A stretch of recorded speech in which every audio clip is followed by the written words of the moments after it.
The Father's Heart is a place where we demonstrate God's love. We have different programs here. We don't only feed people on a Saturday morning and provide them with a food pantry bag. We have an English as a second language class. We also have a children's program. We really enjoy the work that we do. It was the early days of Wonder Voyage, and we had a team that had come in to serve at the Father's Heart.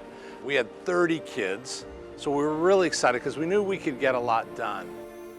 Sean came and said, hey, we're going to be painting parts of the sanctuary. And Sean and I had had enough conversations and that there was this kind of like, okay, we'll do that. But Sean understood that maybe there was something a little bit more. So I asked her, Carol, think through everything that's going on here. What's the one job that nobody else wants to do?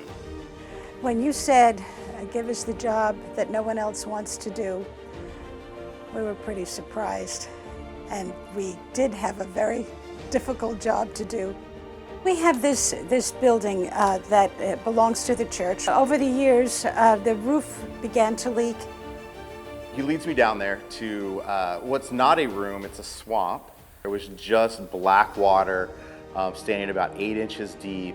The walls were mucky. And in the far back, of course, of all this is a pile of just junk, all the way to the ceiling. So they put it on us, and we talked to the kids, we talked to the church that we were with, and we were able to raise something like $1,000 to have a dumpster delivered, parked right outside of Father's Heart. My husband and I went to Home Depot. We tried to get as much protective gear as possible, knowing what it was like in that room.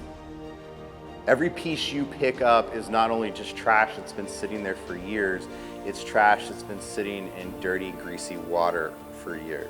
There was so much junk, we couldn't actually throw things away. We had to Tetris all the junk into the back of the dumpster. It's like loading up a family to move, but just with trash. We were able to fill a 5 foot tall, 30 feet long, probably 8 feet wide dumpster with just trash that was all in this room down in the basement of Father's Heart. It's really amazing. This dream that we had of clearing out this space actually took place. About 3 years later, I was back at Father's Heart. I was actually escorted down to see this room that was now full of food. So it went from being this like nasty, disgusting, this job that nobody wanted to have anything to do with, to being a place of health and life and feeding others. And I think that was the moment where it really all connected for me. And it's almost like the harder the task came, the more valued the sacrifice was, and the deeper the community was.